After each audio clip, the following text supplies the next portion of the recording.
right, it's 6 o'clock. We'll get started here. Georgetown-Scott County Planning Commission agenda for December 8th, 2022. Under commission business, I need the approval of the November invoices. So take a look and I'll need a motion.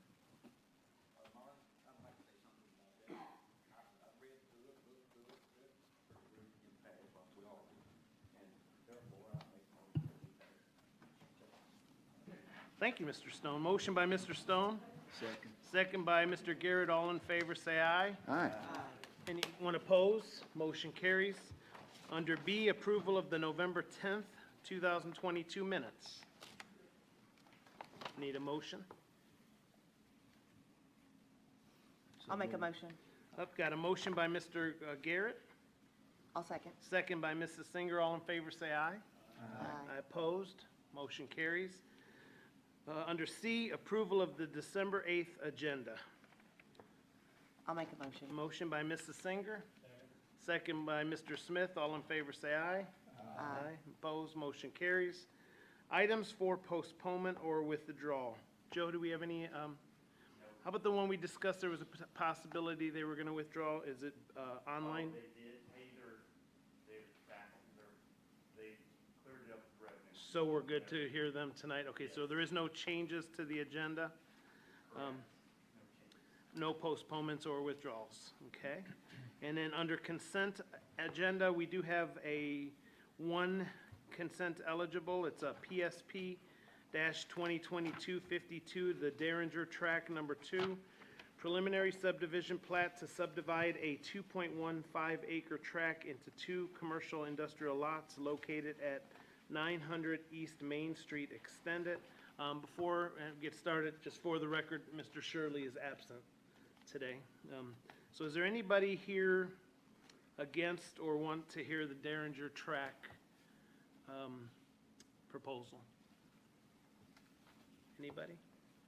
Okay, with that being said, I'll entertain a motion to approve via consent.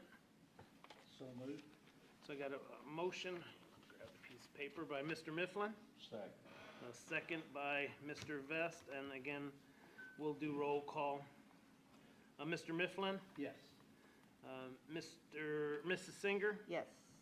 Mr. Vest, Yes. Mr. Stone, Mr. Garrett, Yes. Mr. Green, Yes. Mr. Smith, and the chair votes yes.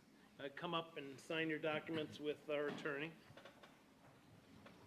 And again, before we get started with the other applicants, actually, I should have had Charlie do that before we did that. I'll give it a second here. We'll get people sworn in. Actually, Elise, if you want to get started, I guess we'll let you jump back up to, oh, all right. She's first, but there's one thing we wanted to do first. Okay. Knowing that it's your last meeting, we have a resolution that Mr. Mifflin is going to read. Oh, okay. I was wondering where he's going. Whereas upon the occasion of Mark Shulsky rotating off the Georgetown-Scott County Planning and Zoning Commission, it is essential that his fellow commission members express appreciation for his tireless service. The community relies upon qualified, engaged citizens to participate in vital local government services. Mark's service exemplifies the engaged citizen worthy of the community's trust. Mark was appointed to this commission in January of 2015. Since his appointment, he has exhibited leadership, faithful participation throughout that participation. Mark's contribution warranted election as vice chair in 2016. He became acting chair in December of 2018. He was elected chair in March of 2019, a position he still holds. Under his leadership, planning and zoning was strengthened and the community well served. On behalf of the planning and zoning staff and the Georgetown-Scott County community, we express our appreciation and by this resolution formally enter upon the permanent record our gratitude to Mark Shulsky for his exemplary service, extending to him the best wishes for his future endeavors. Upon motion by Mary Singer and seconded by myself, the foregoing resolution came before the Georgetown-Scott County Planning Commission at its regular meeting December 8th, 2022, and upon due consideration was adopted by a unanimous vote. Mr. Shulsky, could you please come up here, please?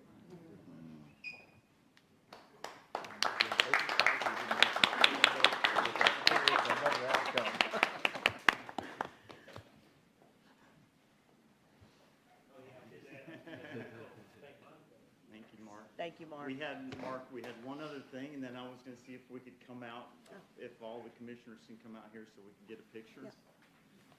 We got something from staff. We know how much you're gonna miss the gavel. It's actually a new gavel you get to take home. So you can hang it on the wall, things get out of hand at home. Your wife can take that down. Yeah. Thank you, Mark. Well, I mean, just real quickly, I do want to thank the community for having me and allowing me to serve in this position. I appreciate all the commissioners and Charlie and staff. It's been a pleasure to work with everybody. Thank you. Oh! He's been breaking crap ever since he's been here. What are you talking about?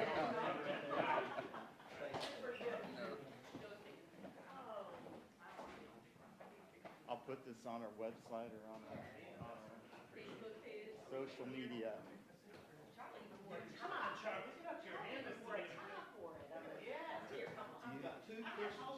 You have a good camera. Take one too. My camera stinks. Already? 1, 2, 3. Okay.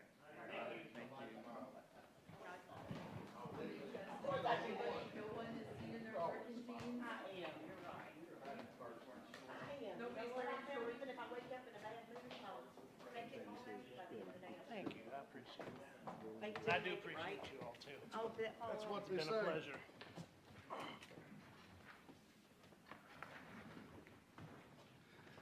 All right, let's get back to business. Thank you all. Again, I do appreciate it. Charlie, if you'd swear everybody in. So if you plan on speaking tonight, stand up and raise your right hand and Charlie will swear you in. Do you swear or affirm the statements you're to make tonight to be the truth, to the best of your information and belief? Thank you all. Thank you. Elise, PDP 2022-40 Living Waters Fellowship Edition Preliminary Development Plan to construct 2 connected 3,000 square foot buildings for a total of 6,000 square foot for a proposed child daycare and meeting space located at 172 Gunnell Road. Thank you. So we've heard this a couple of times. It went to hearing in August of this year as well as at the November meeting. So I'm going to try to go kind of efficiently through it and then we can go from there. So they're looking for the construction of a new building on a 5.6 acre parcel. They have 4 variances that are associated with the request to the interior landscaped area, tree canopy requirements, waiver for the parking lot, and then a waiver to perimeter landscaping around the drop-off path. So this is the kind of aerial of the property. Red star is where the property is located, just north of the intersection of Gunnell Road and Cynthiana Road. This is a zoomed-in portion of the property right now. There's an existing parking lot, an existing structure for the church worship area, as well as an added gravel lot that we've previously discussed. So we'll get through that part pretty quickly. So in the past, there's been discussions on the uses on the property. In October of '21, there were conversations on a child care center brought to the Scott County Board of Adjustment and was approved at the Scott County Board of Adjustment with the following operational details. Findings are also, and information is also in the staff packet. I'm just going to kind of run through these. In April of '22, they applied for another conditional use permit, which was approved for the adding of a new building for daycare and school adjacent to the church building with the following operational details, again, also in the packet and previously discussed. This is the notification area for the conditional use permit. I use this as kind of a placeholder here. After the August meeting, there was a lot of discussion on the uses at hand, and so I've summarized the summary of findings submitted by our attorney specifically relating to the number of children enrolled, whether or not, which use was requested where, and the language, and that type of thing. We've previously kind of had conversations on it. Again, it is in the staff report, and we have seen it twice now at 2 different public hearings. That type of fun stuff. So a petition was submitted by the neighbors regarding the conditional use permits applied for, citing that it was not explicitly requested nor considered. The expanded, stated in the conditional use permit in April did not grant operations of the school, and that the findings kind of differ from what this applicant has stated as their expected maximum enrollment.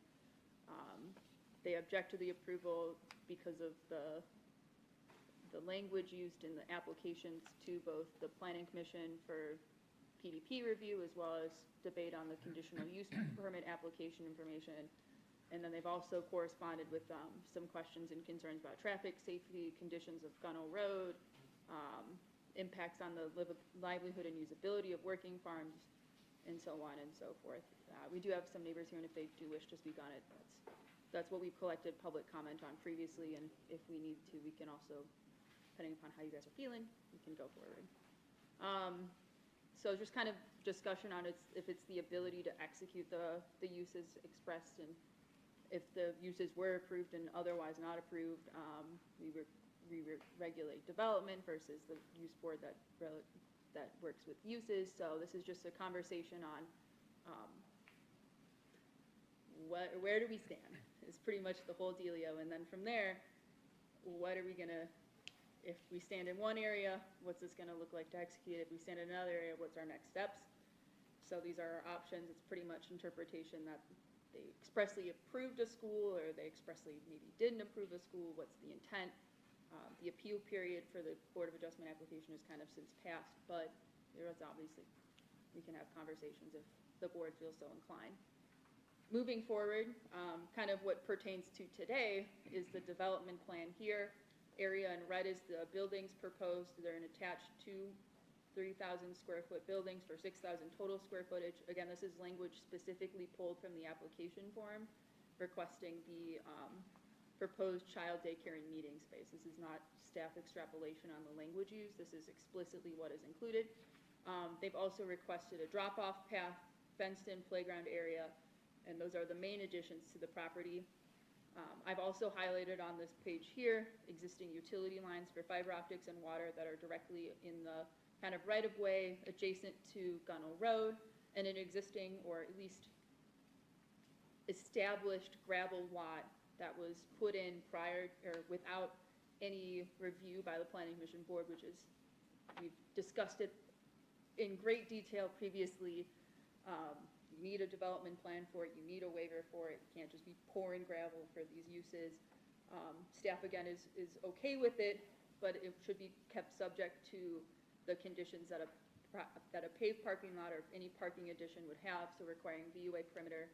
And if this is approved, we would support a waiver for interior landscaped area perimeter. If there's conflicts between easements and the plantings or easements in the gravel lot, the plantings should not be foregoed, nor should we be interrupting the service provisions that go up and down Gunnell Road. If they did it right, we wouldn't have this circumstance. It would have been installed properly, it would have gone through the proper mechanisms, and there wouldn't be any conflicts. So just because they made these decisions doesn't mean that they should be exempt from having to adhere the regs after the fact. So that's kind of that conversation. This is the vehicle use areas, the existing parking lot measured at 23.4 thousand square feet, proposed drop-off path at 3.9 thousand square feet for a total VUA of 27.26 thousand square feet. Again, I just kind of outlined those specific areas there. The area in orange is where they're requesting a waiver for that VUA perimeter drop-off path request. We determined it's not really needed due to the location in the property and it's kind of being that queuing area. But in that parking lot, we do identify that there are some issues with removed interior interior landscaping. So we've noticed that there's, with the total VUA that they've stated on the specific plat that they've submitted, they would be required 10% of that in interior landscaped area. Currently, they have about 1,312 square feet, which leaves a deficit of about 1,400 square feet of interior landscape area that we would expect to be either replaced in some form or at least established back on that property in order to meet our regulations. And staff really does not support a request for any waiver to those, or at least a large-scale waiver to those, due to the benefits that have been previously cited on having interior landscape trees and their beautification of properties and et cetera. We wouldn't require them to be in locations where they may have been previously established and then deemed to be conflicting with uses and operations on the site, but we would want them reestablished. So as part of a development plan, at the final stage, we would want some type of plan that would be addressing these deficits in some form. That would also relate to the tree deficits, also noted up in that chart, and the little stars are the ones that are existing. And yeah. Since the first plan came through, they had we changed the regulations, or rather, we didn't increase or change. We added regulations on tree canopy on sites, ranging from 10 to 15%. If we were considering the whole site area, it would be a lot of trees, but if we consider an adjusted impacted site area, it's a lot more reasonable amount. And then considering existing trees, both naturally existing on the north border and then existing plantings that still remain on the interior landscaped areas and some VUA perimeter landscaping, they would need some additional landscaping on site. They've shown some trees, and that does satisfy the requirements. And depending upon where we stand with interior landscaping and et cetera, some of these may not be warranted, but we would still want them to meet these standards and would not support a request for a variance since we are offering them the reduced site area option. Staff does recommend approval of the preliminary development plan, and if the board is so moved to approve the preliminary development plan, we would waive the gravel parking lot request, and if that waive to allow for a gravel parking lot, and if that gravel parking lot is approved, a waiver to interior landscaping but not VUA perimeter landscaping, and that would not be applicable to interior landscaping in any paved parking lots or VUAs in that calculation. We have 10 conditions of approval for this one. First, for our standard 4, I'm going to draw attention to condition number 9. Condition number 9 is pretty much saying that they need to install all their interior landscaped areas within the existing paved parking lot. Depending upon what's identified as interior landscaping and everything, we could obviously have that up for discussion with the engineer and everyone, but we would want all that replaced in its entirety, or at least in accordance with their, I don't know what happened there. We would want that replaced in accordance with their development plans. We could obviously sit down and discuss it. It could be a final development plan thing, but we would want that addressed. Okay, that's pretty much everything there. Any questions for Elise? Yes, if you go back to the slide right before the first map. Keep going. This one? Is that, This go is one the more. recommendations. Go one more, This is discussion on use. and then one more. This is the petition from the neighbors. All right, one more. This is the summary of findings from the attorney.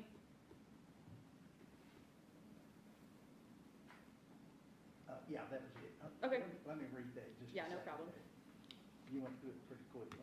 While he's reading, is there any other questions for Elise? Thank you for your hard work. I know this has been a long process, Of course. but you've really summarized it well tonight. You mentioned, you said there was maybe disagreement around the application. Mhm. Was it disagreement really around the application or because I thought last time we were pretty clear the application said what it needed to, but maybe around the notice that went out?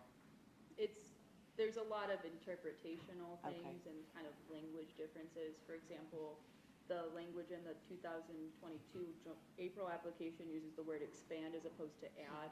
Right. And so that conversation kind of called into question, what does expand or add really mean? That was a staff interpretation to use the word Right. expand just because it seemed to more properly express what the applicant was meaning, but in future things and in current things, we won't be changing anything like that. So that is a misinterpretation and Sure. use of a synonym that should not have been used, but. But the obviously that's- application stated exactly what they wanted. The and it- application stated, it is included in the staff packet on the second page, under background. It has the exact language used for that one, for anyone's reference if they're looking. I don't want to interrupt Commissioner Mifflin's reading of the No, of no, that's all PowerPoint. right. It's okay. I don't mind not touching it, but if you do have questions about it, Okay. that is kind of addressed in that. Just making sure my memory was correct from last time. I would say yes. Mr. Mifflin, any So questions or under- comments? I'm not sure about your number. Yeah, that kind of did its Two weird and- auto thing. Say, under two and then two underneath the two. Yes. Um, Applicant only applied for the proposed building and did not include information on the number of students enrolled, but we have established that during that Board of Adjustment meeting, Mhm. the number of students came up because you had requested the Yes. number before that meeting. Yes. And they had replied back up to 80. Mhm. And that although school wasn't mentioned in the letter going out, I don't believe, was it? I believe it was like expanding to new building for daycare and school Yeah. adjacent to church. Okay, building. but school was discussed at that meeting on record several times, is that not? I would refer to the record, but I believe so, yes. Yeah, okay, thank you. Related to that one, we don't know the number of children until about a week before, so the staff report and everything went out after that information. It was not included with the information at the time of application. So we didn't know the number until far after the fact. And so, But that number has been discussed in public forum in some form, yeah, with both the Board of Adjustment and Planning and Zoning body. I would say so, Okay. yes. Thank you. Thank you. Any other questions for Elise? Thank you. Would the applicant come up? I guess the question to you is, are you in agreement with staff of all their recommendations and for the applicant to be? Yes, with Okay. one clarification on number 9 that you mentioned was. Oh, yeah, Donnie, speak your name and Oh, for the record. Donnie Sorry. Fryman, Thanks. youth We minister swear for in? the church. We did? Yeah, we I swear missed in. that. Sorry, I missed that during the picture taking. And I do have a couple of documents. Sure, bring them on up and maybe start them at one end and we'll pass them around. So on number 9, according to what we understood, we're 4 trees short with the new drop-off area, correct? Okay, can you pull up the map with the green? Yes, so we do agree that we need to put the 4 trees within those green areas, and we're completely fine with that, if that's how we understand it. Good. So no issues with the proposal there. So just two clarification during the workshop, Mr. Shirley and Mr. Stone had questions that I couldn't answer at that time, so I did bring the documents for them. Mr. Shirley's question was, what do we have in place? What kind of licensing or certification do we have to run a school at this point? At this point, there is nothing, and we actually, according to Department of Education, being a non-public school, we don't have to have an official certification. Now, years down the road, we do hope to get accredited so that it helps the students in their furthering their college, and it's more recognized at that point. So currently, we are licensed as a child care facility for a capacity of 48 children within the church that we have now.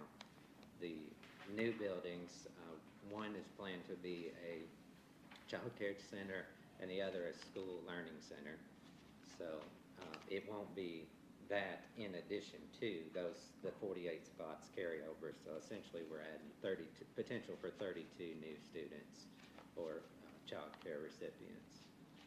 And Mr. Stone's question was how soon do we expect to fill those slots? Is it going to be day one from our current enrollment of 26 to 80 and cause a big clog up? And I did find that for you. We do currently have 26 with none on the waiting list.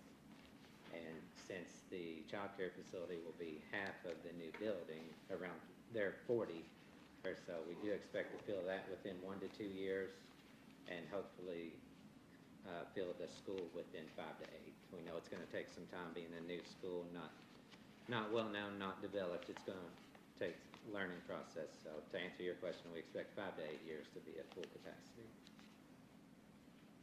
And that school will be what grades? We're initial planning is to start in the lower levels, so the elementary school, and gradually follow that route forward and add new to fill in the gaps where we need them. But start out small and start out in the elementary level is the plan at this point. Any other questions for Mr. Fryman? Okay. We appreciate it. Thank you, Mr. Fryman. I guess with that being said, do we have the attorney representing the neighbors? Is that Harold Sims? Are you representing the neighbors? Represent Mr. Tom Probst. Okay, thank you. Mr. Chairman, Harold Sims, members of the commission. First off, let me correct my gaffe from last month. I apologize to my client. Obviously, I had a very dear friend and colleague's wife pass away 2 days before this meeting, and Mr.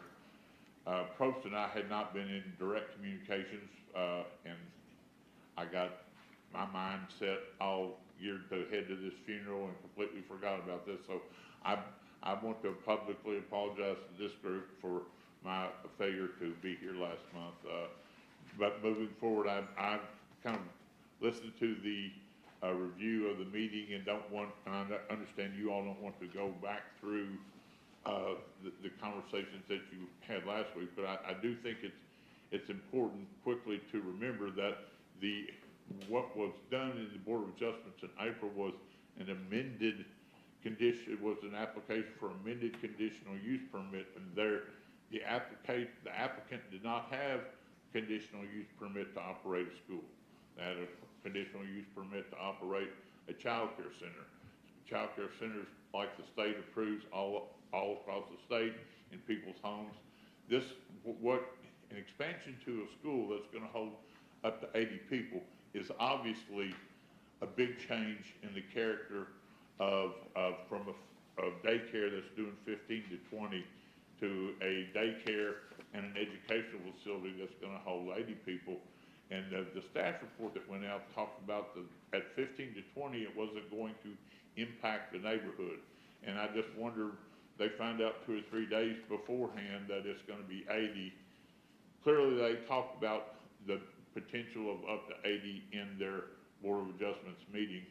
But the mindset, the people that got noticed, people that maybe called in and talked on that up until days before, may have been told what the staff thought was 15 to 20. I think the appropriate course of action here is to let Board of Adjustments do their job with all the cards on the table.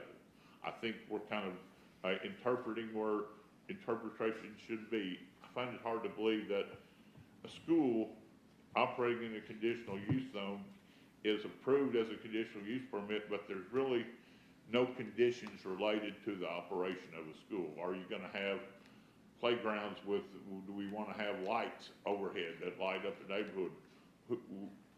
That's what conditions are for, to place conditions on uses that will make them compatible with the neighborhood. We don't really have those here. It just says now you can expand.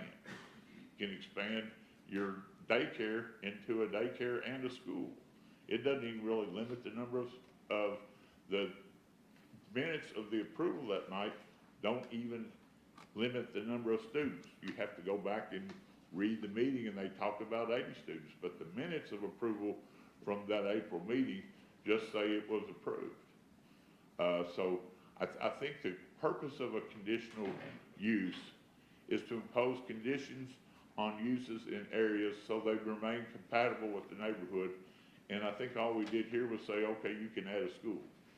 And I don't think that's what was intended by the Board of Adjustments for approval, and it should go back to them, and then this matter can move forward. Thanks. Thank you, Mr. Sims. Any questions for the attorney or, okay. I know we have a few more people that probably want to speak, and I know we've heard from most of you from the last few meetings, but still come on up, state your name, and then maybe say if you're against it or for it.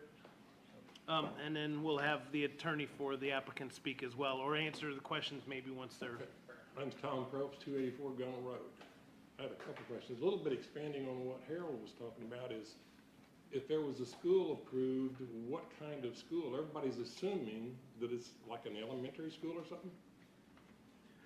We'll have him answer the But there's a question. school approved, but there's nothing in the Board of Adjustment saying what kind of school. Is it grades 1 through 5? Is it grade 1? Is it grade 1 through 8? I'm just saying there's a point of contention that you all took the impression that, yeah, there's a school approved. What kind of school's approved? We'll There's have him nothing to answer say that there. for you in a second. The other thing I want to bring up is a petition, and it was brought up this evening. There was a petition from all the neighbors. If you go from US 62 to the water tower, there's about 4 people that did not sign a petition. One of them goes to church there. 2 of them were extended out of town. One was actually in Costa Rica. One was headed to Canada. The 4th one's on the back of Bill Henry's property, and I don't know who that is. But I'm just saying there's all the neighbors, with the exception of about 4, that have gotten the petition, and they all agree that it's going to materially change the neighborhood. And that's contrary to what the staff is saying, but they know better because they live there. Thank you. Thank you. Anyone else like to speak?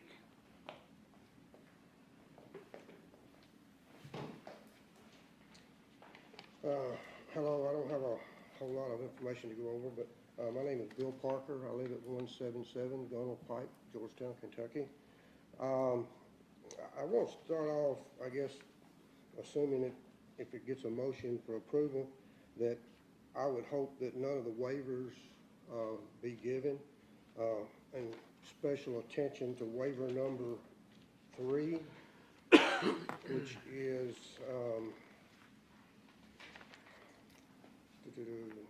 the waiver for gravel parking lot and storage area. As we discussed last time, and I believe the motion that was presented last time scratched the word storage area from that and just left it as parking. Because there again, as you know, it's directly across from my front porch. The bus is there for 2 years. They're starting to store firewood under the bus. That got moved this week. The firewood did. The bus is still there. So that, I want to start out by asking that in event that it does get a motion for approval. I want to say that I agree. There was some discussion last week about staff and the board, how professional they are, and they've got experts and all that, and I agree with that. I mean, you know, you all do a fantastic job. The staff does a fantastic job. But that being said, none of us are perfect. We all make errors and mistakes. And I feel like that there's some errors made in this. One, as confusing as it is, you know, we've talked at every meeting, and you all have, about clarifications as to what you're looking at and what was approved and what wasn't. I certainly don't know what was approved, and there again, I know it's got to be tough for you all.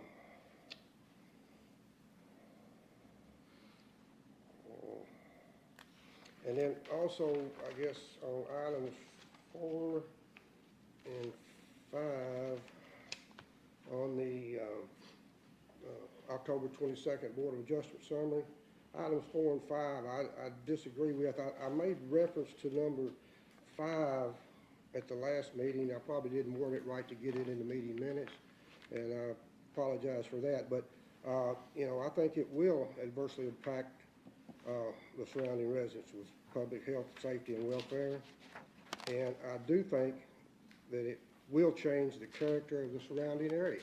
I don't see how it can't do that.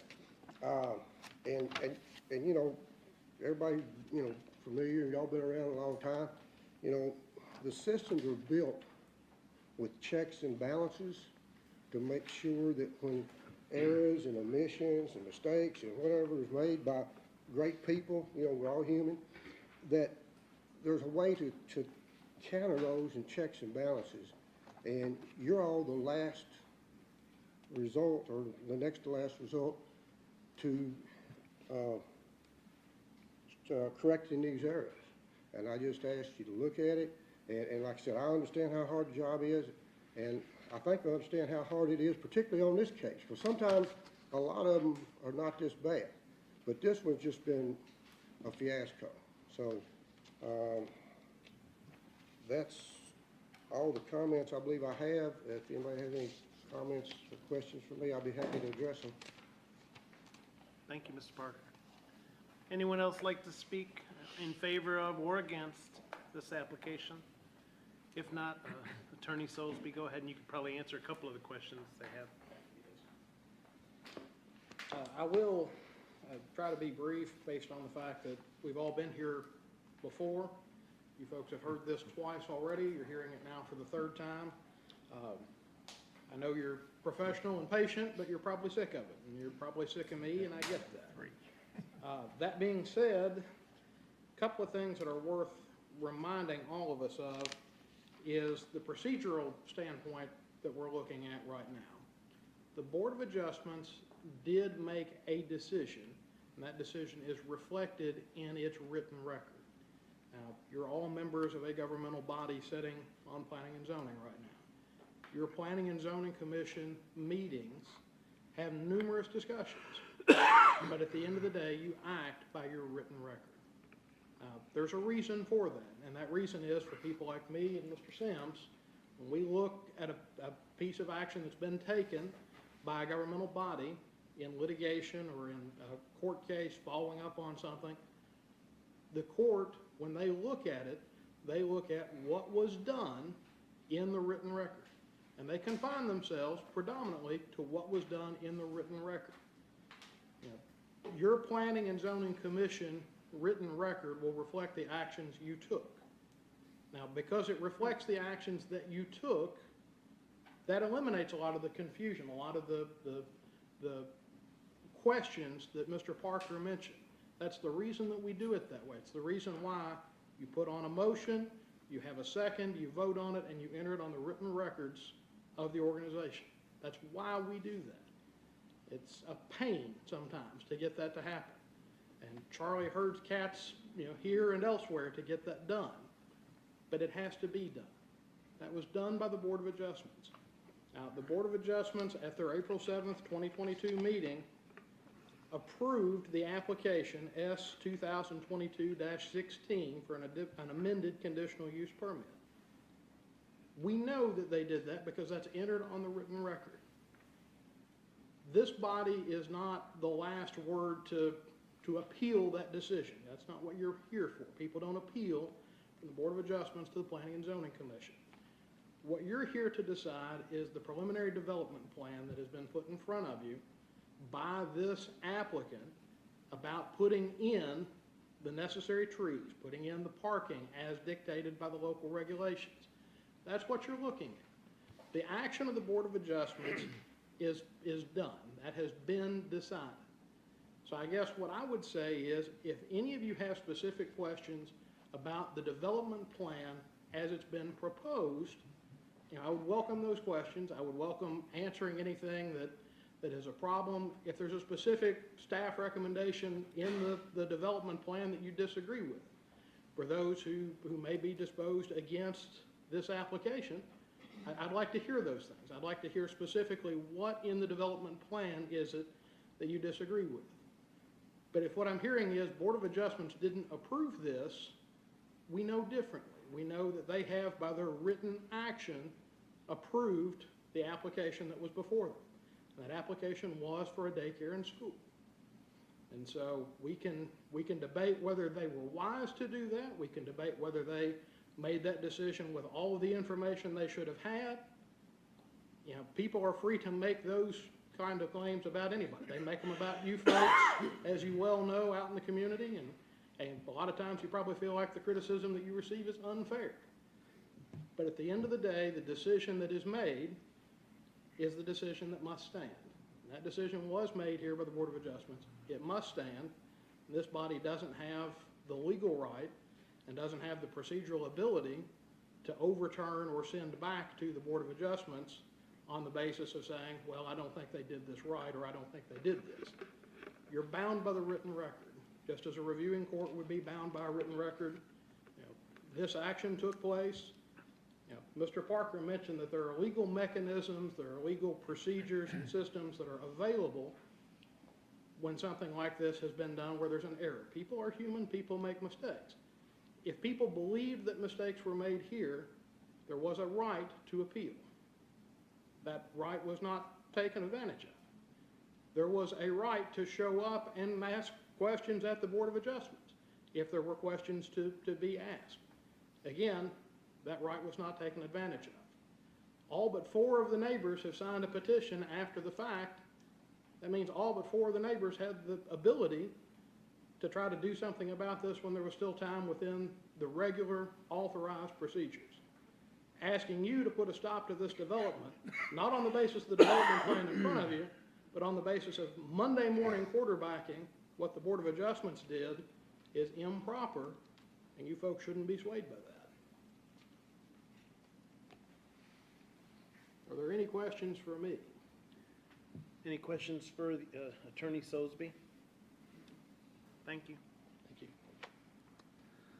Do we have anybody else who would like to speak about this application?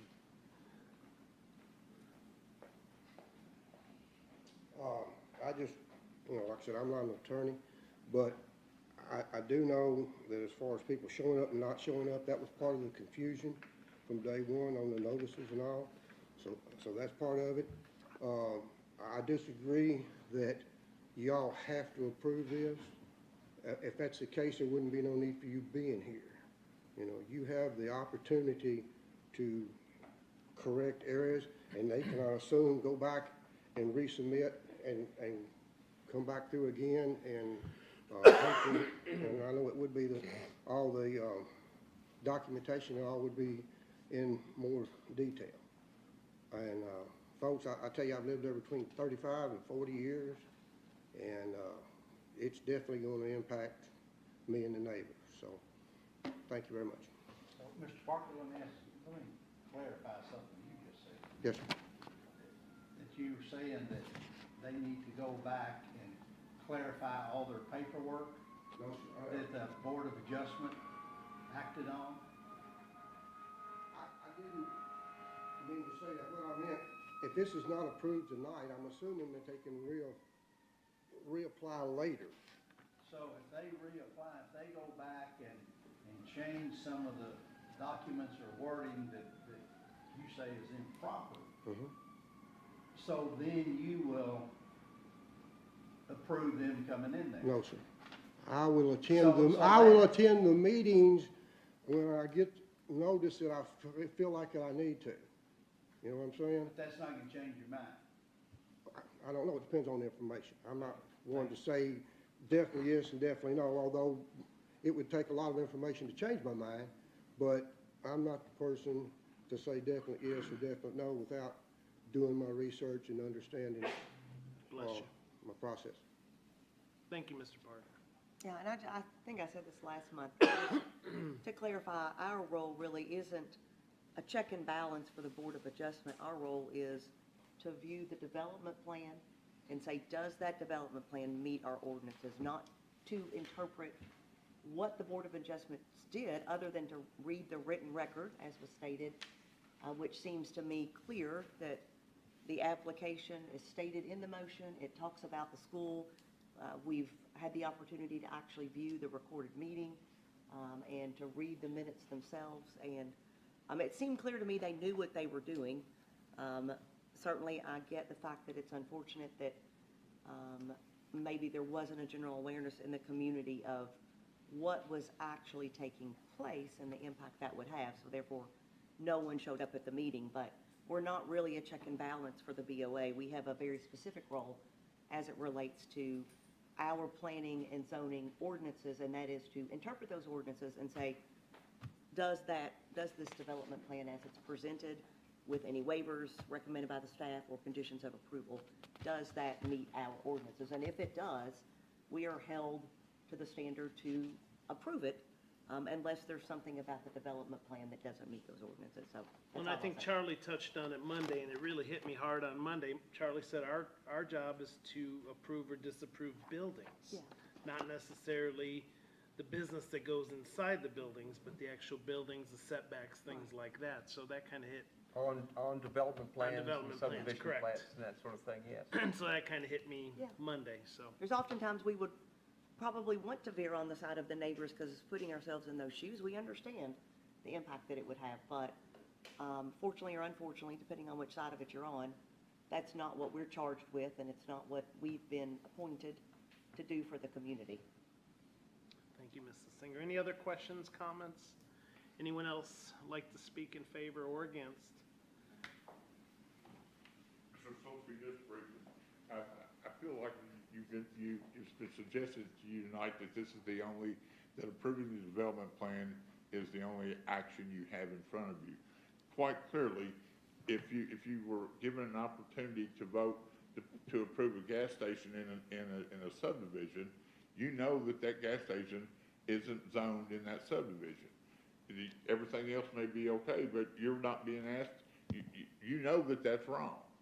In this particular case, we have a conditional use approved for a child care center. They made a motion to expand that conditional use for a child care center and a school. They didn't have a conditional use approved for a school, so they couldn't expand a conditional use for a school because it didn't have one. And you as a board can look at the record and say, I know there wasn't a conditional use for a school in 2021, so how are they getting a conditional expansion of that use for a school now? It wasn't, I think, what was actually before the board. That they were looking at expansion of a building that if they wanted to come back and get a conditional use for a school, they could ask for that then. But all they were asking for at that time was expansion of the existing conditional use. And you're being asked to go a lot farther than that tonight. Thank you, Mr. Sims. Anyone else? Mr. Soulsby? Okay, reply to that briefly. Sure. The Board of Adjustments had before them the concept of a school. How do we know that? We know for a fact that from the staff report, they mentioned the number of students. This is not a gas station in a neighborhood. That's not zoned correct. This is a conditional use permit that the Board of Adjustments heard school several times. They discussed school several times. At this point, I imagine you've seen the comments that were made at the Board of Adjustments meeting. The word school gets tossed around, I think, 6 or 7 times. This is something the Board of Adjustments knew that they were doing. They made that decision. That decision is now in the records. This body does not have the ability to say, this is a gas station that's in a neighborhood. I agree with Mr. Sims to a limit. If something was clearly improperly zoned, you could address that. This is not that case. This is an amended conditional use permit application that was approved. That's the end of the inquiry as far as this board is concerned. The Planning and Zoning Commission has the right to look at the development plan, to decide if there's something wrong with that development plan that you think needs to be fixed, to object to elements of that development plan if you need to. But at the end of the day, saying let's send this back to the Board of Adjustments is not really within your prerogative. And I would disagree with Mr. Sims on that point, that you don't have the ability to do that in this case. This is not his gas station analogy. So, thank you. Could you read to us again the motion? You have your minutes in front of you. The motion that was made. I do as part of the transcript of the meeting. So the motion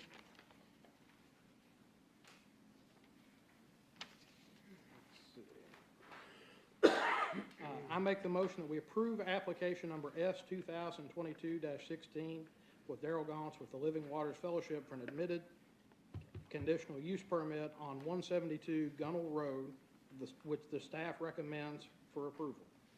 And that was seconded, and then move the motion second. All in approve, say aye. Say And what did the application state was applied for? the application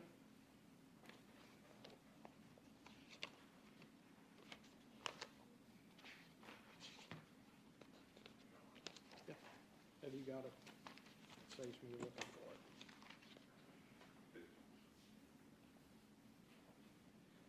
The description of the request on the application of the Board of Adjustment says, adding a new building for daycare and school adjacent to the church building. Thank you. Thank you. Thank you, Mr. Soulsby. With that being said, I think we've heard from everybody. I'll entertain a motion to either approve or decline this application, unless there's any further questions by the commission of staff or the attorneys. I'll make the motion for approval with the change to the waiver to remove the word storage area, so it is only gravel parking lot, Thank you. and including all the conditions of approval. So I've got a motion by Mrs. Singer, Second. a second by Mr. Vest. We'll do a roll call. Mr. Mifflin,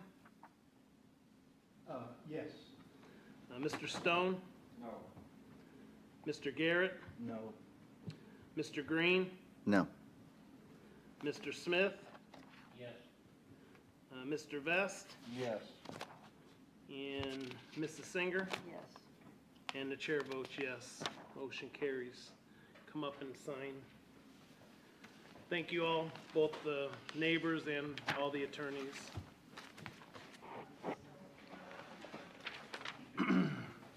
Next is the online transportation, PDP 2022-53, preliminary development plan for 11,200 square foot maintenance office building and a 288,017 square foot gravel storage area located at 656 Old Delaplane Road. All right, so this is a site, off Old Delaplane and Sims. It's a corner lot. We did approve a preliminary development plan on this site in 2016, and it expired due to them not following through with the final development plan before the sunset clause kicked in. So this is the site, it's near that zone change site that we saw last month or 2 months ago on Sims. It's a 9.95 acre site. They're proposing an 1,200 square foot building with an entrance off Old Delaplane. They're going to gravel essentially the rest of the site for semi-truck storage. And then there's going to be a paved area for employee parking around the building itself. So this is the development plan itself. There's the main entrance is off Old Delaplane. There's going to be a connection to the west to property they own around this lot. So the owners of this business own the land around it. It's all essentially unimproved. It's got a few buildings on it, but they've been using it since the early 2000s to park semi-trucks. They're going to improve or add this building and parking and gravel storage area on this lot itself. We've noted in the staff report that before any changes or any new buildings or anything happens on the remainder of the property that they own, that they need to submit a development plan for that property as well. Currently, it's grandfathered since they've been operating on the other parts of the other lots they own since 20 plus years. But any additional changes, they need to come back with a development plan. This property is actually zoned I1. Their other lots are not. They're A1, so they'd have to rezone and submit a development plan if they're going to do any improvements on those other sites. So it's surrounded by A1 property, so there's a buffer requirement between I1 and A1. It's one tree every 40 feet and a 6-foot high hedge at maturity. They can waive that if they are the actual owners of the adjoining property, so likely they will waive it on the green area since they own that property adjoining on where the green color is. They will have to put it along Sims Road. There is an existing tree line on Sims Road that they plan to leave to meet their landscape requirement. We've asked that they kind of clear some of the undergrowth and plant the hedge in that area.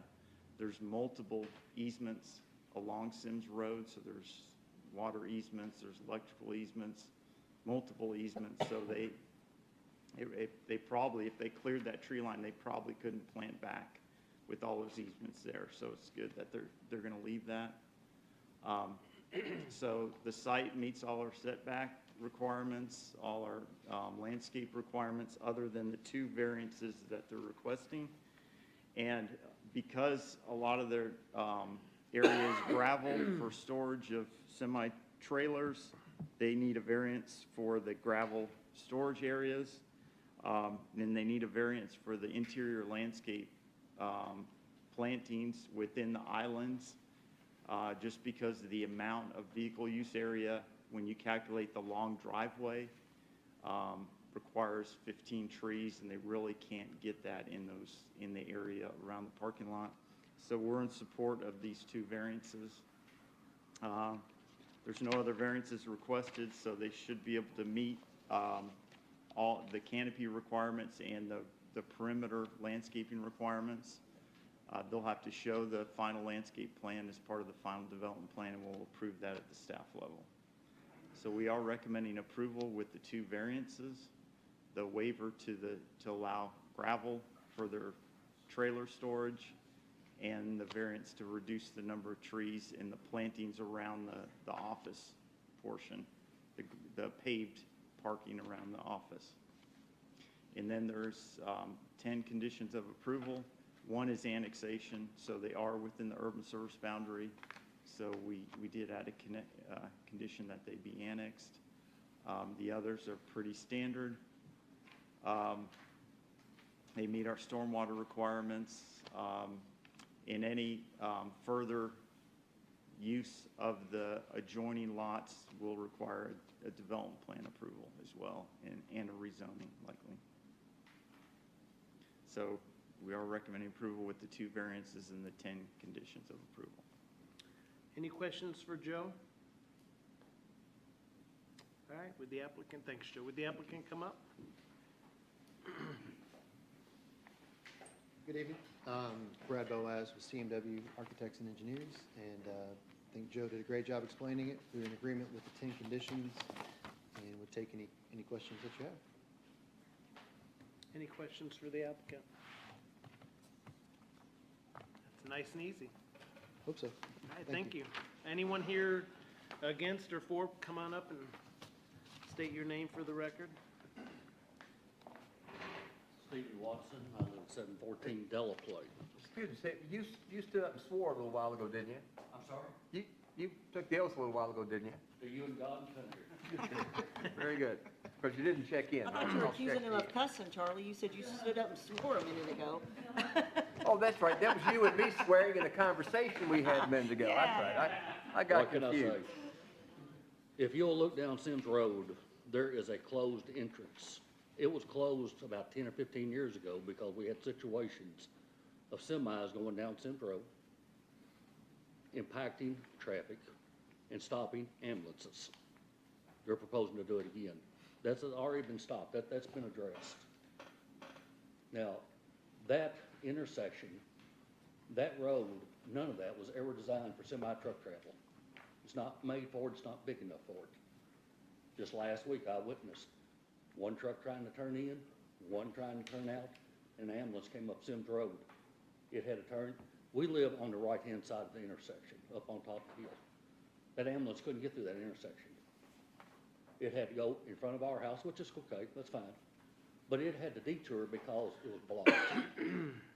Our children, which we have two grandsons that live with us, get on a school bus. Not unusual at all, but the school bus has to sit and wait for those trucks to get out of the way. So now you're proposing to put an entrance there on Sims Pike that's already been deemed to be unsafe, and they're wanting to do it again. So I'm gonna ask, first of all, please do not allow that. Because if a truck is pulling in or out of there, an ambulance cannot get up and down that road. And Sims Pike is a major, major, major corridor for that area. That's how you get to Rogers Gap, that's how you get to Turkey Foot, that's how you get to Davis. You would not believe the amount of traffic that's on that road, okay? The second thing is, as far as being good neighbors, yes, they did finally readjust some lights that they have. They gravelled a parking lot over there with no permission from these people or nobody else. Put up lights that are unbelievable. So for 2 years, we've had to take, not only us, but the lady who lives on Sims Pike, put blankets over our windows in order to go to sleep at night. Repeated complaints, went nowhere. Didn't bother them, they're in business. Those people go home, they don't matter. We've been there forever. I sat in this chamber 8 years ago when they bought that extra 10 acres. And they agreed to put a green area up and down Sims Road. Look on the record. They said they would plant evergreen trees, 25 foot on center and 2 rows of them. They were wanting you to believe that they have a natural buffer zone. Well, this is their buffers. Folks, I grew up on a farm, and to me, that's an overgrown tree shrivel. It has not been bulldozed and cleaned out for over 50 years. Now, how much of a buffer did we see there? That's what these people promised.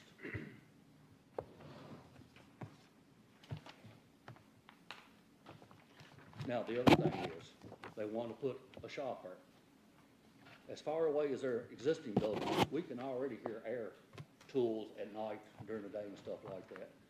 This is gonna move it probably 1,800 feet closer to us. The lady that lives on Sims Road, this is gonna put it virtually right in her front door. So, should she be impacted that she can't enjoy her home because of air tools and stuff that you hear squealing? And let me say this is a truck facility that's open 7 days a week, 24 hours a day, and never stops. Never stops. The long drive that they're proposing is equivalent to the one they already have going in. That when they run in with trucks all day long and so fast, clouds of dust roll off of it. They transcend and go all the way across to us. Now they want to do the same thing and add to it and even put it closer to us. I'm sorry, they're not good neighbors. We understand development. One day we probably want to come and stand in front of this board and say, hey, we want to develop our 10 acres. But we don't want to be destroyed in the meantime. We don't want our children not to be able to get on a school bus because they blocked the road. That road was never designed, never intended. To give you a little history, and bear with me for a moment, how did this ever come about? A good friend of ours, Johnny Arthur, had a business here in Georgetown, and it burnt to the ground. He needed a place to operate out of. He bought this from Bill Wilhoit. Charlie, you remember Bill. He had a tobacco barn that he worked out of for 7 or 8, 10 years. Nobody paid attention to it. He had small business that didn't make no difference. Take your car over there, have starter put on, have a tractor worked on. Didn't bother nobody. That was fine. Well, Lexington Carthage, which is a predecessor of online, rented some space from him to park a few trailers. Well, there again, they pull 50 trailers in, 25 trailers, they take them over and park them out of the way.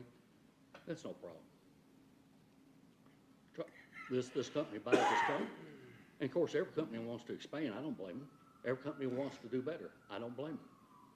But what has started out as a good old boy running a little garage over here that everybody liked, and he would help anybody. You pull in there if you needed a tire fixed or whatever, has now developed into a major trucking outfit that run trucks in and out 24 hours a day, 7 days a week. Should my children be late for school so they can do business there?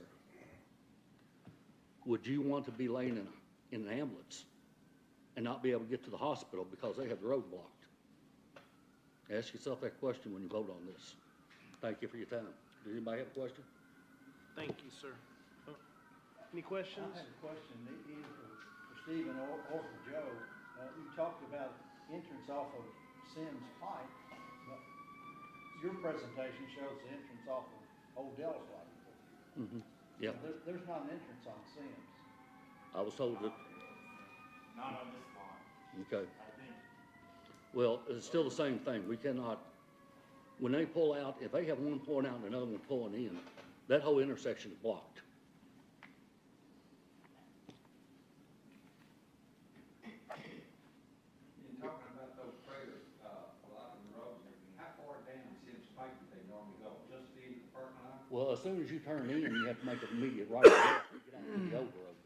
And that's the problem. When they pull out, one's trying to pull out, another one's trying to pull in, they can't pass each other. They don't have space there. Never have. I don't We- understand what you're talking about. At the intersection of Old Delaplane Road and Sims Pike, there's, Right there at the light. yeah, right there at the light. As you turn down the light, if you make 100 feet, or probably 50 feet, I'm sorry, then you get on the old road that was there pre-existing to them building the new 4-lane. Okay, I understand what you're saying. Now, noise. Are they working outside all the time when you hear all these noises, or is? No, but it's summertime typically, so all the doors are open. And if you've ever been and had wheels changed on your car, you know how loud that air wrench is? Well, magnify that by 10 times over, 5 guys doing it at midnight. Joe, can you all speak at all to the conditions of approval previously and the evergreen trees that were allegedly agreed to, or the barrier?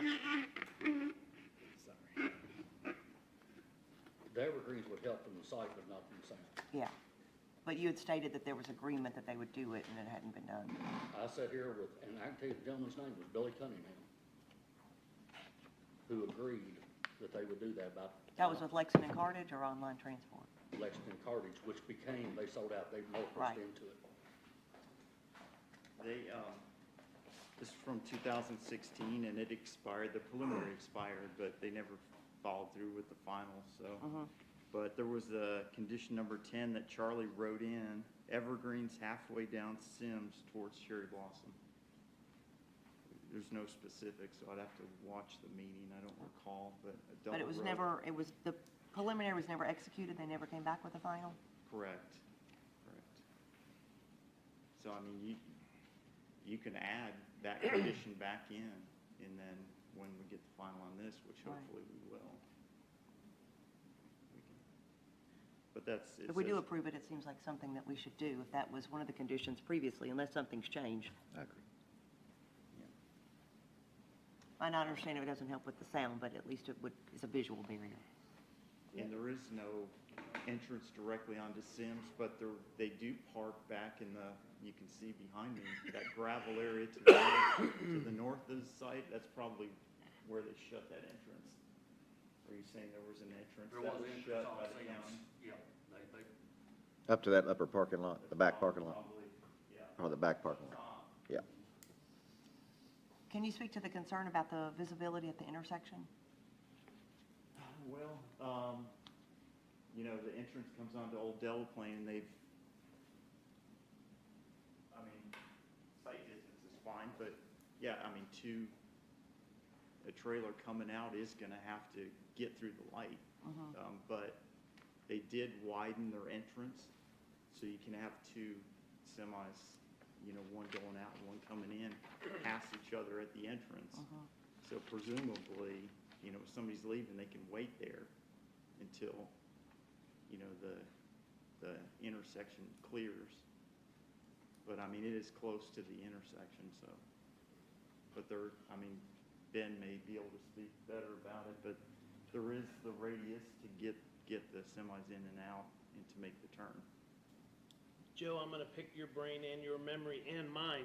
Is this not the same company that put in gravel last time without asking permission and came to us and asked forgiveness after the fact? Yes, I believe they did. And the issue They was did start the- parking. They did put some gravel down, I remember, if I remember right. So and for started the parking on newer this members lot. of the commission, last time they had put a gravel parking lot in, didn't know they were required to get permission and come to us and get it approved. Then they came back to us after the fact and did get it approved. But the concerns back then were the dust and, of the gravel, because they said it was mainly gonna be for storage. But I mean, I'm looking at this plat, and I mean, this whole 288,000 square foot of property is gonna be nothing but, it says compacted stone, so I'll maybe ask or reach out to the attorney, is it that special non-dust or minimal dust? And I'm seeing Dave's probably more of a specialist than I am. Brad is the engineer, he's not Yeah, the so attorney. you may come up and we can beat on you a little bit. Because I am concerned, if you've got neighbors and you got a house and cars, and I'm gonna be having my car covered with gravel dust year round, Right. it's a concern. So yeah, so it's a dense grade aggregate, which is the mixture of 57 stones, which is about the size of a quarter, with the fines to try to compact it in. And yeah, I won't sit here and say there won't be any dust. We thought, one, that's a better alternative to trying to pave the whole thing and create all the runoff issues that would be there. And because it is mostly used for the DGA parking areas are for storage of the tractor trailers as they're coming in and out, that was the best material for that function. seeing if they would be stored and then brought off-site back and forth. In terms of the visual on Sims Pike, yeah, we thought that the existing, what was there would be the best avenue, but if that is not what you all decide, and we want to take that section of Sims that was addressed in 2016 and remove what's there and add evergreens, that would be acceptable to do that. What about some of the property being pavement and then some of it being gravel, where it's at least have some, help to the neighbors? I know there is that expense. It's a financial burden for sure. Pavement's gonna be way more expensive than throwing down gravel. So I guess I'm not exact, say your question again, please. What's the chances of getting this, like I said, I look at this plat and all I see is compacted stone storage. The whole property is nothing but compacted stone storage yards. None of it's paved with the exception of the driveway in and around the building. Correct. And then, of course, the detention basin. What's the chances of getting some of this to be asphalt so you won't kick up as much dust to the neighbors? And of course, I would ask for the trees to be put in. What you mean in association with that additional pavement? The trees? In association with, instead of stone, having this paved. Well, that, I guess, like I said, adds to additional environmental issues in terms of heat island effect with more pavement and more runoff. And that, because storm drain is an issue, and working with Ben, we felt like we've addressed it with this plan in trying to limit any flooding that was happening on Old Del Plain Road. Creating the basin, which will handle any runoff of the fines to help with the water quality. And so again, trying to weigh all those things, cost being one of them, of course, that we thought that this was the best avenue for achieving the program of the project. I'll bring Ben up. Ben, would you not say that you could potentially have asphalt and drainage acceptable to have and prevent flooding? If they pave more, that pond will have to get bigger, is the only thing. And I have not seen their numbers yet, and their calculations. I assume they've done their homework early on, say this is how big it needs to be, but I'll look all that over, and they'll have to reduce the runoff from all that gravel down to grassy rates. So they'll have to reduce it to pre-development rates anyway with what size. So more pavement. Gravel lets a little bit of water goes through. It's not completely impervious. Right. It's still holds so much water from going into the ground, so they'll have to account for that, but. And I know, and it's very expensive. What's the asphalt called that the water can go through? That's really expensive. Oh, yeah. What's the Yeah, word? Pervious. Pervious, is that what it's called? And I know that's obnoxiously expensive. So, the more asphalt, the bigger the pond's gonna have to be, but, I mean, it's doable, I guess, if that's what you all decide. Thank you. Any other questions for anybody? I just know, as being here probably the longest now and getting ready to roll off of this board, the first time this came around, you asked for forgiveness, and you probably weren't the representative of the company back then. And now, at least you're coming to us asking for permission, but I just, for the neighbor's sake, hate to put anything gravel that close to homes. May I speak Come on up and speak, sir, sure. As far as the parking lots and stuff, what you already have, and I've been there since 1977 in that house. In the last 2 years, the lower area that belongs to the adjacent to Mrs. Lancaster, where they have all storage warehouse and everything down at Ball Hill, I've watched water run 2 foot deep through those buildings for the first time. Never before did they ever do it. But they keep on laying gravel with no permission, as you said, do whatever they want to, then come in and say, sorry folks, man, we forgot to ask you.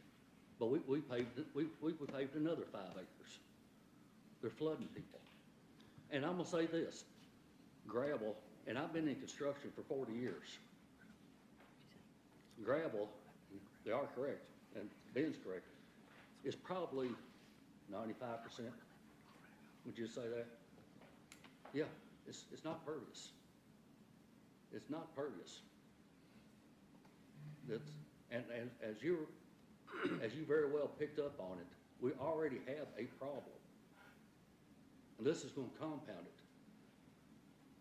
Several of the people down there lost everything they had last spring in flood, and insurance did not pay for it. They put them out of business. It had no insurance, because they had no flood. They wouldn't sell it to them there. So they lost everything they had. For storage, the trailers, are there trailers that sit there for months?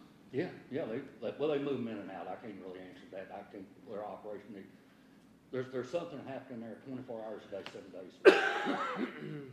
Once you get off the interstate going south and turn on, like you come to Delaplane, can't you just look from the bridge other ways to see most of those sitting over there? Yeah, you see quite a bit of them. There's a lot of them. Yeah, There's a lot of trailers. that's what it's.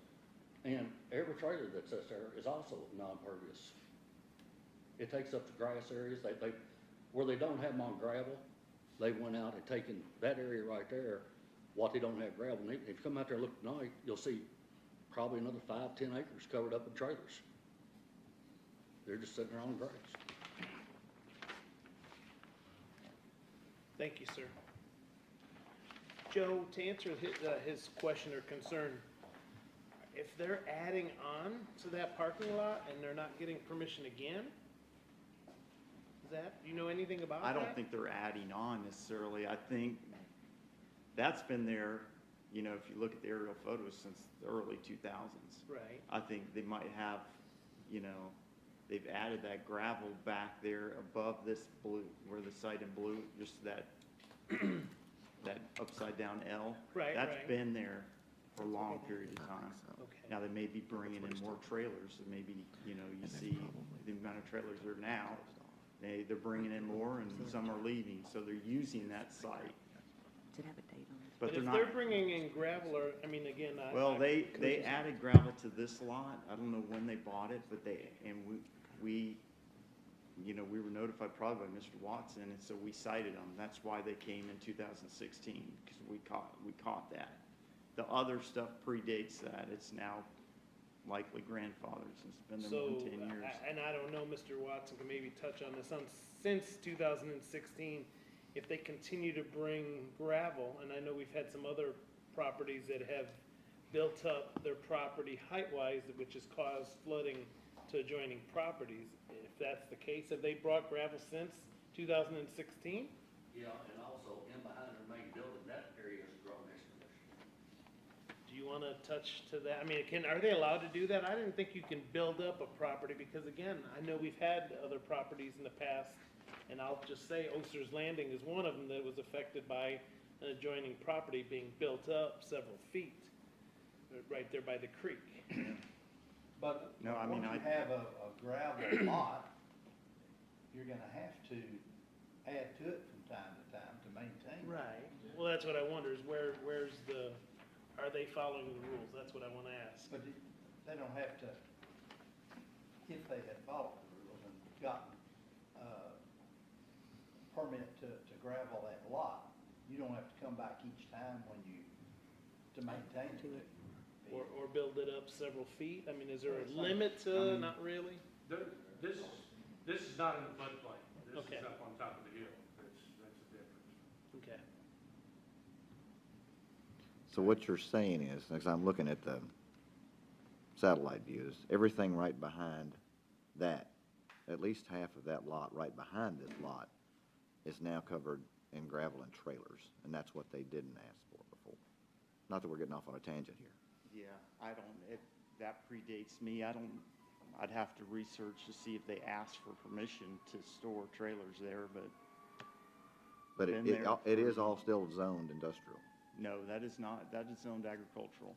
The only site that's zoned industrial is the blue. It's the one that's not have anything like that. Right, the one that they're following the Makes rules complete on. sense. Go figure, Brad. We told you it'd be simple. Well, that makes perfect sense. And what is grandfathered in, did you say? The remainder.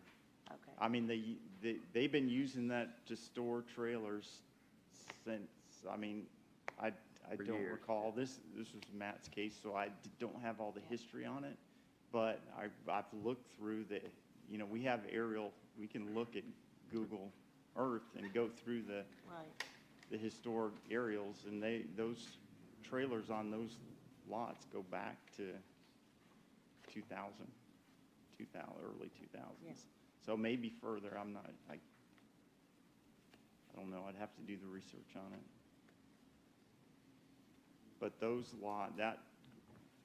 under our current regs, I mean, that wouldn't be allowed in A1, so they couldn't store trailers on an A1 piece like that. But I don't know if, Charlie, you want to speak to the grandfathering rules, but if they've been in place for 10 Yeah, if they've been in years. place 10 years without enforcement action, then they're grandfathered. But they can't expand it. Well, and of course, that's the real, the most difficult part, because if they've got 10,000 square feet that they've been using for more than 10 years, we can't touch it. But if in that time they expanded to 11 or 12, and we really can't tell the difference, well, I mean, then for all practical purposes, that's grandfathered too. Now, if they go in and very obviously expand it, no, they can't do that. We can stop that. But boy, once they've done it, and I'm kind of in agreement with Joe, gosh, it's been a long time since much of that now. There may have been some expansion recently that'd be difficult to prove, but boy, there's been a ton there for an awfully long time. But 10 years, it's as good as approved. Was the vending company under the leadership of Lexington Cartage or Online Transport? I understand that Online Transport bought out Lexington Cartage. I'm just thinking, who was the leadership at the time that? Well, if it changes I don't hands know. also, that null and voids that grandfathered in, correct? I really don't think so. Because what happens is someone comes in and they do their research, and if they see that it's been in place, then we can't go in and take it, in effect, take it from them, because at that point, we're taking it without due process. I don't think we could do that. So, once it's there and it's in place, it's been there in place for 10 years, I think we're hands off. Who's the owner of Online Transport? You mean the parent company? I'm not sure.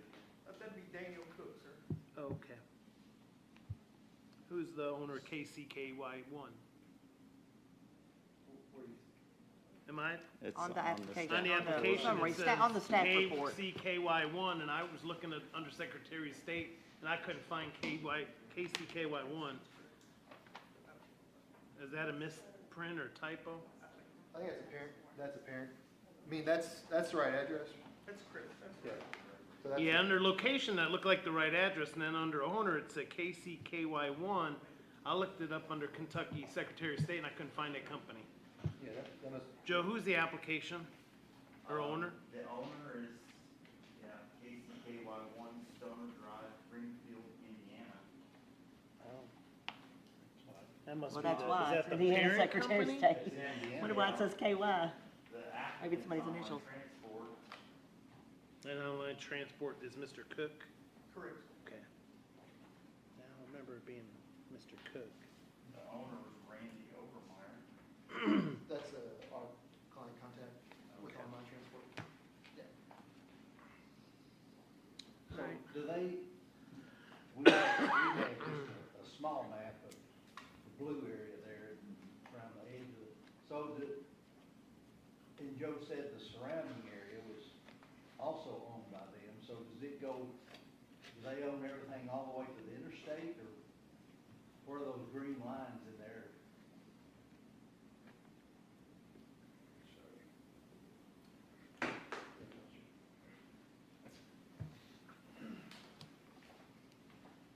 My name is Sam. I'm the terminal leadership for Online Transport. So, I mean, I can explain this to you. So, our current plat goes from right here, Sims Pike, all the way down where you see the 224 mark, across, back down, and then it cuts this piece right here out.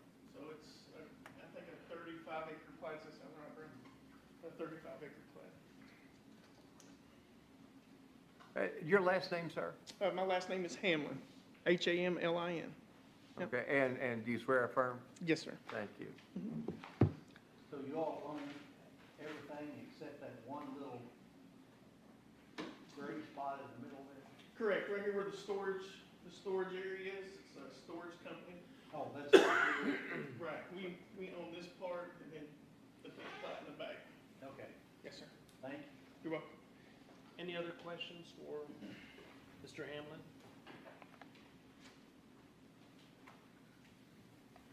Any other questions by the commission for Joe or for staff or? I guess the question's still on the table in regards to willingness to pave a portion of it versus gravel, right? You asked that question? I did ask that question. I don't think I got an answer. Yes. I know. Well, it's And hard maybe you don't have the authority to say And yes, because I realize it's an probably additional don't. expense. And obviously, we're paving the main road because that is where the, most of a quote-unquote, if we're worried about the dust, that would be where the dust kicks up as people are entering and exiting the property, being parked on the gravel. Again, that's the theory of why it's laid out the way it is. So I don't know if that road is expanded a few feet or what other option, what discussion there would be about paving additional, but the idea is that the main circulation is paved because that's where that's where the movement of the vehicles are going to be, and the other areas are for the storage. Is the area for the detention basin, is that a low spot, a natural low spot in there, or are you just creating a detention basin? Well, again, it drains, yes, it does drain to the bottom southwest corner. And so it makes sense that that be where the detention basin goes. Actually, water actually kind of goes through a swale from maybe a third up Sims Pike to the southwest corner. So we're actually collecting that water that's coming onto our site from off-site and running it into that detention basin, and then capturing all the runoff from on our site. Okay, the reason I was asking that is, I was wondering if it's possible to move that driveway over some, which would eliminate the congestion at the intersection of Sims and Old Delaplane, but, I mean, you could move it but a few feet anyway. I don't know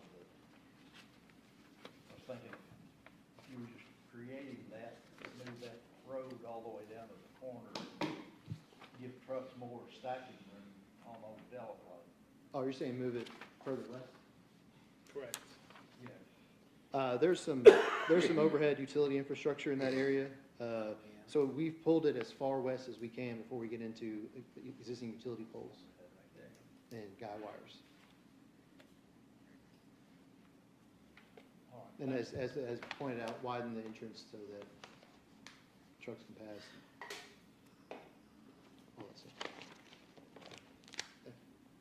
The building that's here, that's not a shop, that's not, what is that building? I'm sorry if I'm messing up there. It's a proposed building that is, has offices and a garage Okay. space. Yes. Okay.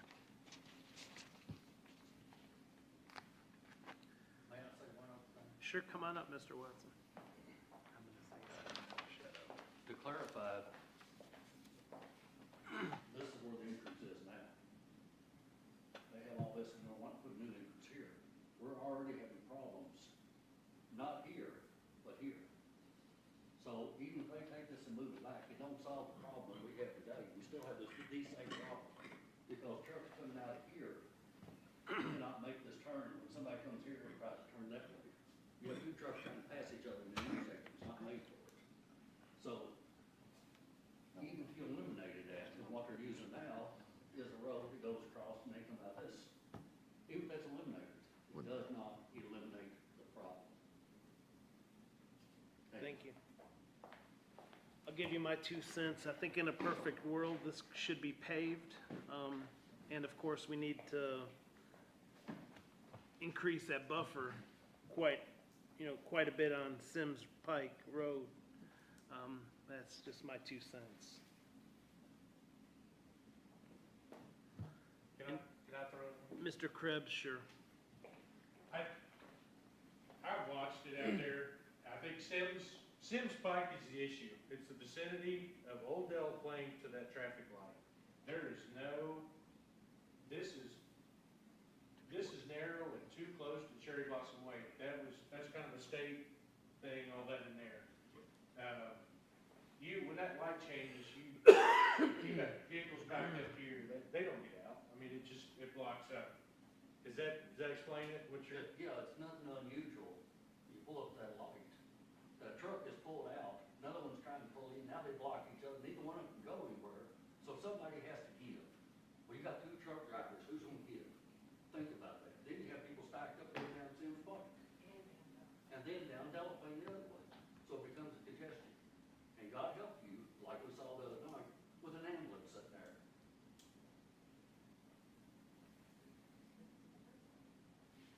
Because the distance is so close, I don't know if you could improve it by widening Sims at that point any amount. It's just, It would take the state to do a major reworking of that total intersection, and I have talked to District 7 about it. As Ben knows, I work for community development also, so I've talked to them.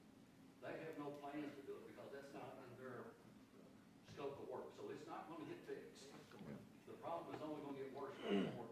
And let me say this, you're talking about paving more areas, that's gonna make more non-pervious areas that's gonna evaporate the flooding that we already have. So everything is compounding problems, they're not solving problems. Yeah. But if you pave it, you need to do the drainage that comes with paving. I mean, Yeah. you know. But if you do 5 or 10 acres, you pave it, now you don't have pervious surface, so now we have more runoff. But you gotta have drainage though. Yeah. So it should hopefully alleviate the runoff. But District 7 is telling me they have no plans whatsoever. They have a lot of other problems in this one little intersection on Sims Road. Other questions, comments by the commission? So look, you're operating out there now, you just want to improve the site. Is that a fair assessment to make? Yes, sir. So even if we were to deny this, they're gonna keep right on working every day.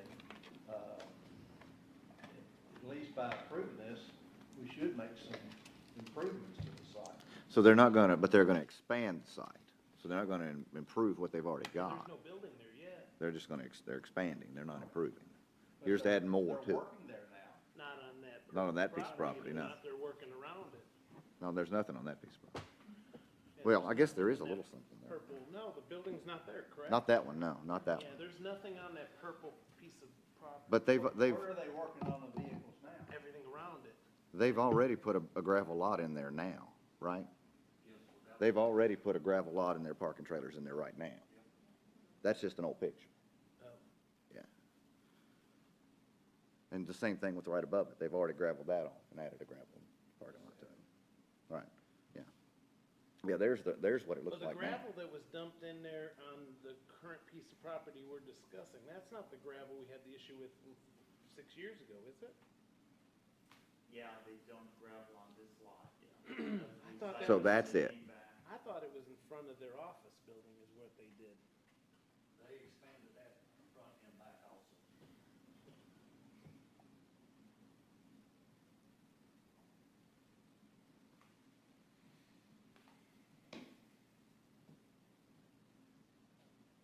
See, I thought it was, again, maybe I'm wrong, in front of their office building on the corner, whatever road that is, that goes around.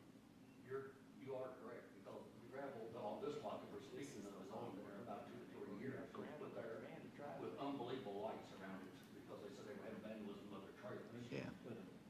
Pave that road and put a And put a building where those trailers are.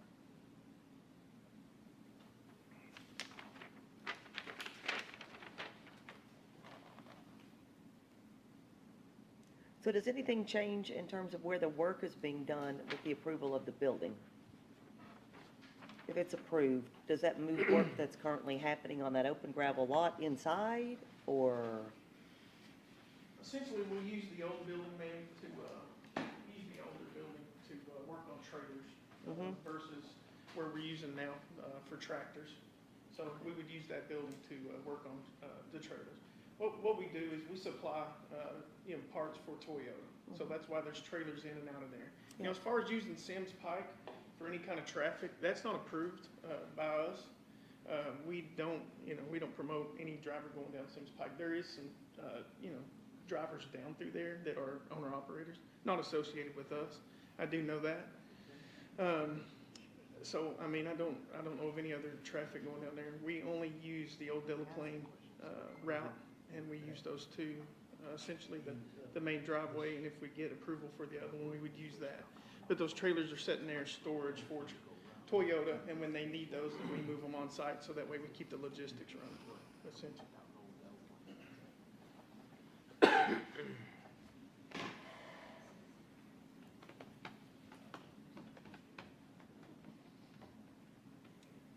So, Joe, if we cited them for putting that gravel on, please, thank you. If we cited them for putting that gravel on there, that wasn't in 16, was that recently? I think it was in 16. So And they we came cited in with the them- development plan, and they're moving towards a final. And then they had the issue with,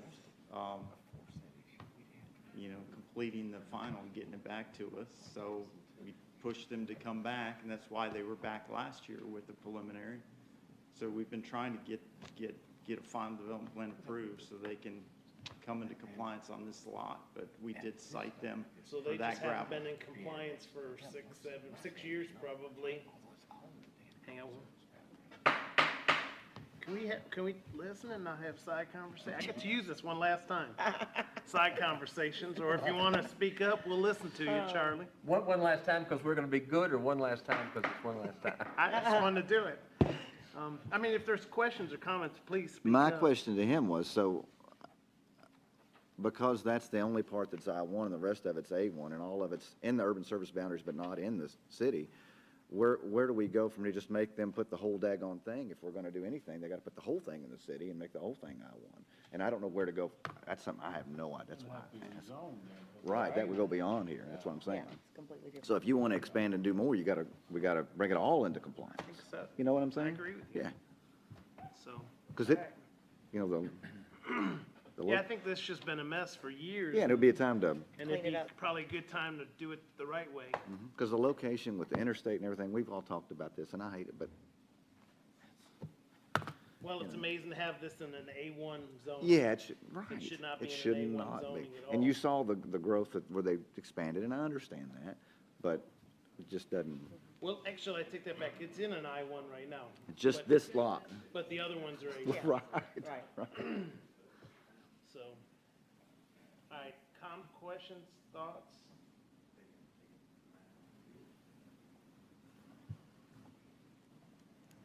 All right, I'll go out with a bang. I'm the chair. I'll make a motion to decline PDP 2022-53. I really think I would agree with Brad in saying this needs to be done right. I think we keep cutting corners. I think we keep making exceptions for y'all. The gravel, I don't think is the right answer. We asked to put trees in, those never went in, or if they did, they died. I don't know the answer to that. I just think everything's being done wrong since, as long as I can remember. So I'll make a motion to decline PDP 2022-53.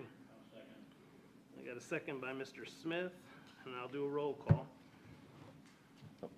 Mr. Mifflin, this is, if you vote yes, this is to decline the application. So this is, motion was to decline, seconded by Mr. Smith. A yes is in favor of declining this application. Thank you for clarifying that. Mr. Mifflin? Yes. Mr. Stone? Yes. Mr. Garrett? Yes. Mr. Green? Yes. Mr. Smith? Mr. Vest? No. Okay. And Mrs. Singer? Yes. And the chair votes yes. Motion to decline has been passed. Thank you. And Mr. Chairman, if you could state on the record to the person transcribing the minutes to make sure that they put your reasoning as part of your motion. Well, my reasoning. And I believe they will, but Yeah. just to make sure of So that. again, my reasoning was, because all along, for the last, at least I can remember, 6 years, there's been a lot of asking for forgiveness instead of permission. And same here, I think, they continue to do work on gravel that was, I think, preliminarily approved, but never came to get a final approval. Last year, a couple of years before, they've had the opportunity to do that and never came back. And so I think, to Brad Green's point, I think it'd be nice to maybe bring it back to us, include everything, change it all to I-1, make it one big, nice company, and then try to, instead of asking for waivers for gravel, let's maybe look at drainage, look at impervious asphalt, and maybe the retention pond needs to be a little bigger per Ben Krebs' recommendation. That's all I've got. Thank you.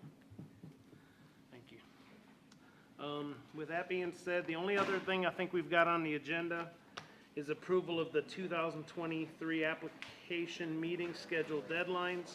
So in your packet, it's one of the second to last pages, actually it is the last page, is the meeting for next year and all the way through January of 2024.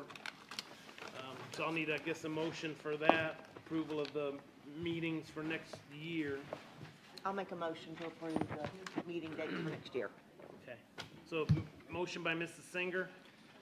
Second by Mr. Mifflin. All in favor, say aye. Aye. Aye. Aye. Motion carries, and I think, update on previously approved projects, and we don't need that. Unless you have I don't something you think we want have to say, anything in the Joe. packet about it. Well, I just wanted to, do we want to elect or,